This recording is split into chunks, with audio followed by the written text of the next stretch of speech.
Any conversation about neurofeedback has to begin with a look at the brain. The brain is really an information engine. It's really oriented toward processing lots and lots of information at the same time.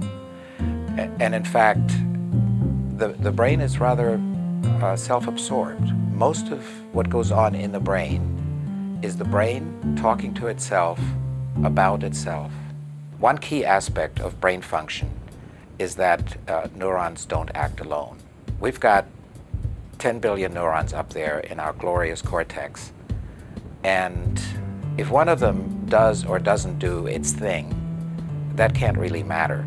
If it can't matter, we can't suddenly have an automobile accident because some single neuron is acting up. So when we're looking at the EEG, for example, we're looking at those bunches of neurons performing in groups. The EEG is composed of a range of frequencies, all the way from 0 to more than 100 hertz, and the brain cares about each one. Without specially designed tools, we can now teach people how to generate more or less of these specific frequencies, and that has implications for brain function.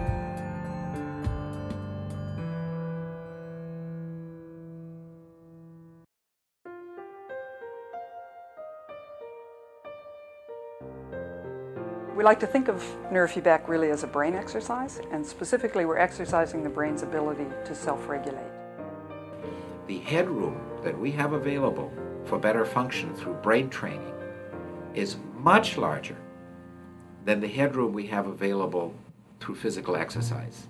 This allows you to wake up better, fall asleep better, pay attention better, calm down better, all of those state management issues that underlie good function. There's certain basic ways that the brain can fail to self-regulate appropriately.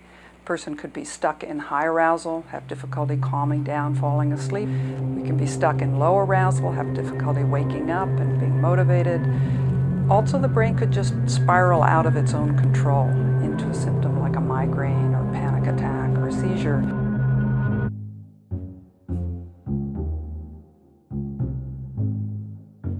At my worst, I was having a pretty major migraine several times a month that would last generally 3 days and sometimes would last longer, like 5 days.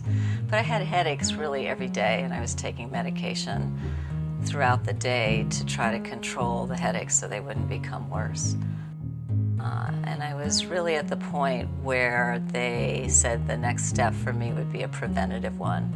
And then I would probably have to take this medication that causes you to drop words in the middle of your sentences, and it really affects your speech patterns, and it was scary. Neurofeedback can be helpful with a wide variety of people, different ages, from very young children through adults, through old age, through people with very severe conditions, to people who want to improve their performance who are already functioning quite well.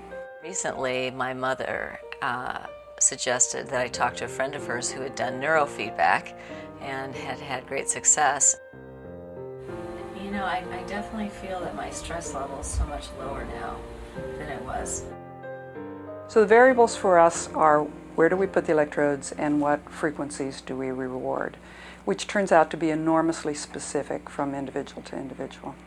I basically go in and I watch a monitor, and they teach my brain to stay in this certain range of levels. Within the first session and from session to session, we need to dial in what is the most comfortable and effective reward frequency, how much do we need to get a person more calm or more activated.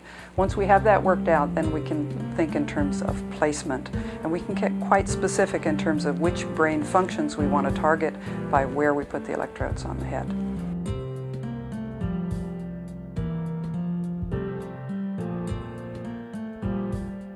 Neurofeedback session starts with putting electrodes on the head to measure the brain waves. Nothing goes into the brain, but we're measuring what the brain is already doing. And then we use those brain waves to drive the video game, which is the feedback to the client. For example, with inner tube, when the brain is achieving the goals that we set, then the rocket ship accelerates, makes more exhaust, which is a reward. If your brain goes off in the wrong direction, then a black fog comes in and obscures the tunnel. And it's that, the push on our part and the push back on the part of the brain that affects then the gradual learning process by which the brain learns to behave better. From day one of my sessions in neurofeedback, my headaches have started to decrease. I mean, it started to happen right away. So this is a skill that the brain learns, and of course once it's learned it, it's going to hold on to that and use it every day so it won't forget. We start to see change rather immediately with neurofeedback. It has some impact within the first session or the first few sessions. Then we like to think in terms of 20-session blocks, because 20 sessions is enough to get a significant measurable change, and at that point there's a decision to be made of whether to go forward or whether we're done. So how's your head right now? It's pretty good. But over a number of sessions, we can get the brain to adopt a different style of functioning, which it then owns. And the person can then have a choice and say, hey, I don't need to live in anxiety anymore. I can choose to live in a calmer state. I can really tell that my brain works differently. It almost feels like there's a lid on that's stopping my brain from going to the place that it goes to start the migraines. And I do feel a lot more peace in the way I look at my life. It's really been an overall sense of calm that I've gotten out of the process, in addition to the specific benefits of not having the headaches. Neurofeedback is such engaging work because the more we do it, the more we learn, the more people we can help. And recently we've learned to do this training in a way that is more calming, which has extended our range to people with very high arousal, such as the autistic spectrum, severe chronic pain, agitation, anxiety. And then there are the surprises that we can be helpful even with the degenerative conditions of the elderly, Parkinson's, the dementias, and so forth. This is the frontier of neuroscience, and literally everything that the brain manages is coming within our reach.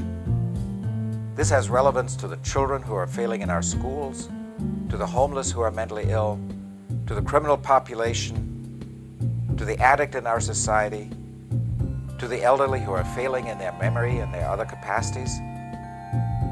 And at the other end, it's useful to the sports performer who's at the top of his game, to the corporate executive, and to the stressed out housewife. Across the board, name it, it is useful and worthwhile to train the brain to better function.